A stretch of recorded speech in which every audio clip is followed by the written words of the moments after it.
आज इस वीडियो में क्लास 12th वालों का मोस्ट इंपॉर्टेंट क्वेश्चन कराने वाले हैं जो आपके एग्ज़ाम से बहुत ही मैच करनेंगे।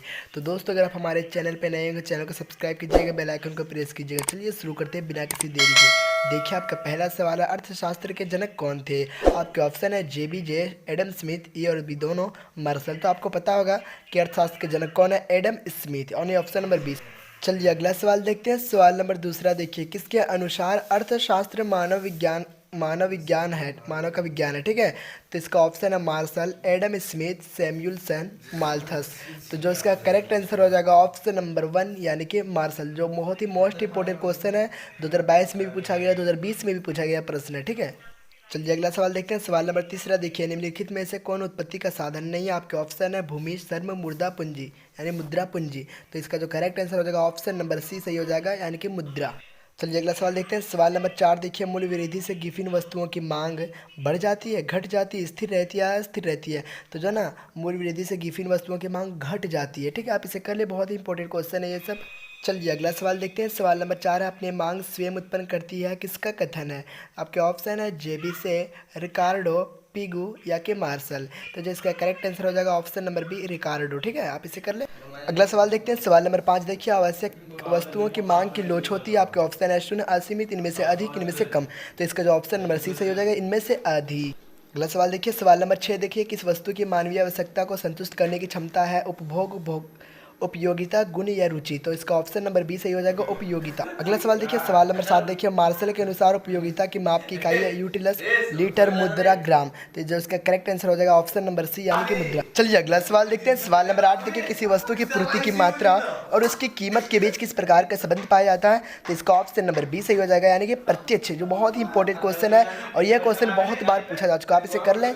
चलिए अगला सवाल देखते हैं। सवाल नंबर 9, एक वित्त मंत्री ने ऐसी वस्तुओं को कर दी कि में वृद्धि कर सकता है जिसकी मांग की कीमत लोच होता है। तो इसका ऑप्शन नंबर ये सही हो जाएगा, यानी कि एक से अधिक। चलिए अगला सवाल देखते हैं। सवाल नंबर 10 क्या है? सीमांत आगाम क्या है? ठीक है, देखिए आपका उत्तर जो हो जाएगा, उत्पादन की एक अतिरिक्त इकाई को उत्पादन के परिणाम स्वरूप उत्पादक को जो अतिरिक्त आय की प्राप्ति होती है उसे ही हम सीमांत आगाम कहते हैं। आपका जो सिंपल सा आंसर हो जाएगा और करेक्ट सा आंसर, जो सही आंसर है, बिल्कुल करेक्ट आंसर। चलिए अगला सवाल देखते हैं। सवाल नंबर 11 क्या है? स्थिर साधन क्या है? ठीक है, तो आपका उत्तर हो जाएगा, कुछ साधनों में अल्पकाल में परिवर्तन संभव नहीं, साधनों को दीर्घकाल में परिवर्तन संभव है। ठीक है, जैसे भूमि, मशीनरी स्थिर साधन कहते हैं। तो आपका करेक्ट आंसर हो जाएगा, बिल्कुल करेक्ट है। आप इसे कर लें, आपके एग्जाम में आने के ज़्यादा से ज़्यादा चांसेस है। चलिए अगला सवाल देखते हैं। सवाल नंबर 12 देखिए, कर की परिभाषा है। ठीक है, जब कर का भाग एवं कर का भुगतान एक ही व्यक्ति पर पड़ता है तो उसे पढ़ते हैं। ठीक है, आपका करेक्ट आंसर।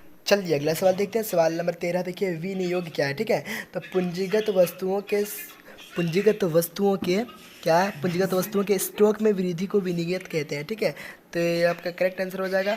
आप इसे कर ले, बहुत ही इंपॉर्टेंट क्वेश्चन और बार बार यही सारे क्वेश्चन रिपीट हो रहे हैं यार। मैं आपको क्या बताएं, यही सारे क्वेश्चन पूछे जा रहे हैं। बस ये सब क्वेश्चन हम जो करवा रहे हैं बस आप आँख बंद कर करते जाओ और आप एग्जाम में अच्छे से अच्छे मार्क्स। चलिए अगला सवाल देखते हैं। सवाल नंबर 14 है, निर्यात और आयात क्या है? बहुत ही इंपॉर्टेंट क्वेश्चन है और सिंपल से तरीका में आपका इसको जवाब देना। ठीक है, जैसे निर्यात लिख के डैश दीजिएगा। जब देश में उत्पादित वस्तु, यानी देश में जो उत्पाद किए जाते हैं वस्तुएं बिकने के लिए विदेश जाती है तो उसे हम निर्यात कहते हैं। और जब विदेश से निर्मित वस्तु, जब विदेश में जो निर्माण किए जाते हैं वो वस्तु आवश्यकता के यानी ज़रूरत के अनुसार देश के भीतर आते हैं तो उसे हम आयात कहते हैं। ठीक है, आप इसको लिख दीजिएगा, बहुत ही आसानी से आपको फुल मार्क्स मिल जाएगा। अगला सवाल देखिए। सवाल नंबर 15 क्या है? फर्म किसे कहा जाता है? ठीक है, तो आप उत्तर में लिखिएगा, फर्म एक ऐसा व्यावसायिक संगठन है जो उत्पादन की दृष्टि से लाभ कमाने के उद्देश्य से स्थापित की जाती है। ठीक है, अगला सवाल देखिए। सवाल नंबर 16 है, परिवर्तनशील लागत को परिभाषित करें। ठीक है, तो उत्तर में लिखिएगा, इसका संबंध उत्पादन के परिवर्तनशील संबंधों से है। आपका करेक्ट आंसर हो जाएगा, इतना में आपको नंबर्स मिल जाएगा, 2 नंबर्स का है, मिल जाएगा। चलिए अगला सवाल देखते हैं। सवाल नंबर 17 है, उपयोगिता को परिभाषित करें। ठीक है,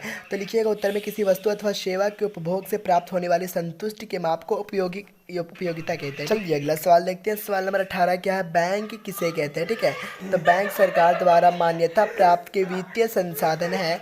बैंक आम जनता को ऋण उपलब्ध कराने से लेकर बचत, निवेश जैसी विभिन्न क्रियाएं संपादित करता है। ठीक है, तो ये आपका करेक्ट आंसर हो जाएगा, बिल्कुल करेक्ट। सवाल देखते हैं। सवाल नंबर 19 क्या है? शुद्ध प्रत्यक्ष कर क्या है? ठीक है, तो उत्तर में लिखिएगा, जब कर का भार एवं कर का भुगतान अलग अलग व्यक्ति पर पड़ता है तो उसे अप्रत्यक्ष कर कहते हैं, जैसे बिक्री कर, मनोरंजन कर आदि। तो आप इसे कर ले, बहुत ही सिंपल सा क्वेश्चन है।